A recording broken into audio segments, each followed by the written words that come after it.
Hey guys, Randy here from Smart Dog School with you today on another Topic Thursday. The topic of the day is humanizing dog training, or like some people like to describe it, as anthropomorphizing animals. And it just simply means when you associate a human behavior or a human emotion to dog behavior.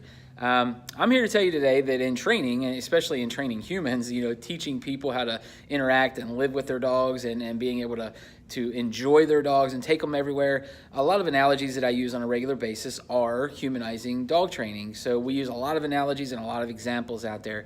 But more importantly, when people like to talk about this, especially online on social media, they like to refer to emotions, and emotions such as stubbornness, for example. Emotions such as excitableness and levels of anxiety, especially separation anxiety, and there's just selfishness, hard-headedness. I mean, I could keep going with different emotions that we look at a dog and we say, oh, he's just being stubborn. Okay, let me just talk about stubborn for example. If a dog truly was being stubborn, guys, he would not only have to know exactly what you're telling him to do or what your desires are, he would also have to be completely and totally just, kind of giving you the finger, if you would, telling you that I'm going to be blatant disobedient and I'm not going to do it. Most dogs will only not do what you want them to do for one of three reasons, and the giving you the finger or blatant disobedience, whatever you want to call it, that is the last one. The first one is very obvious. They've not been trained well in that context. We know dogs are contextual animals, and we know that, things don't generalize well with them. So if they've not been trained well in that context, they've not had enough reinforcement in that context, regardless if it's negative or positive reinforcement, they're not going to be as likely to do the behavior. So their training's not up to par.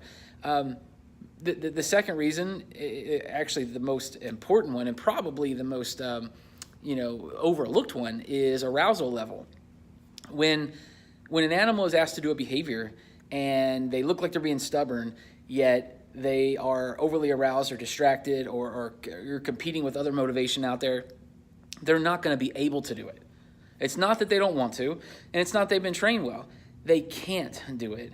And this is where I humanize dog training at when I'm teaching clients. It's if you were to take a behavior that you know very, very well. Let's just use the example of washing hands, right? And you have your kid, because how I humanize dog training is with children. You have your kid, and you're telling your kid to go wash his hands, right? If he's not doing anything at all, and assuming he understands the behavior, he knows what you want him to do, he'd gladly go do it, right? You take that same kid, and you put him in, I know I used to go with my kids to Chuck E. Cheese a lot, for example. You take that same kid, and you put him in the big ball pit they used to have there, and they're bouncing around going crazy, and you look in there, and you're from a distance, and you say, such and such, go wash your hands.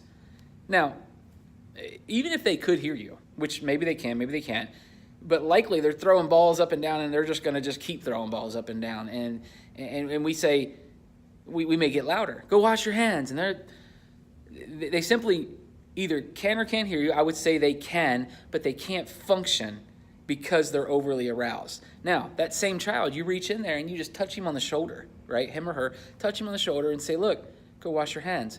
They'll look at you with this surprised look on your face. Oh my God, Mom, why didn't you just tell me? Or Dad, why didn't you just tell me? And they get out and go do it, in theory. I'm humanizing this because dogs that are really, really super aroused, even though they may have a good association with a sound or a cue that you may give them to do a behavior, they can't do it because they're over aroused.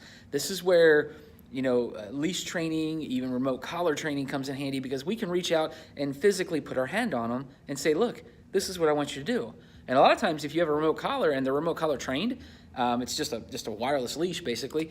When you tap the button, they get out there, oh, why didn't you just tell me? They turn around, look at you, and they come back, and it's like watching a light bulb go off. And when I'm showing clients this and I use that example to humanize dog training, it clicks. So a lot of things click when you talk about ways dogs learn, such as negative reinforcement. People say it all the time. Well, if I pull up on the leash, teach the dog how to turn off pressure by sitting down, that's like teaching somebody in a car to buckle the seatbelt when the dinger's going off, or your door's open, or there's a number of things that you want to turn off something a little bit annoying, and you learn the behavior that does that. Dogs learn it all the time, especially with leash pressure. So just a couple examples of humanizing dog training, and there's a lot more. So I'm here to tell you that, looking at the behaviors and associating emotions with it most of the time won't work, because you're going to be wrong. The dog's emotions are completely different than our human.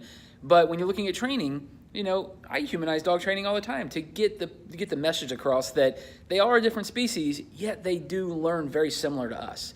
When they're acting certain ways, try not to put your emotions in it, but most definitely think about ways you learn, and I almost guarantee that every living creature learns very, very similar, whether it's through positive, negative, and through reinforcement and punishment.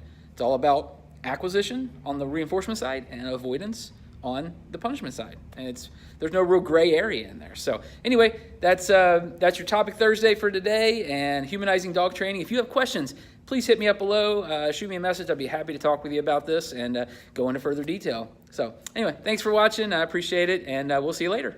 See ya.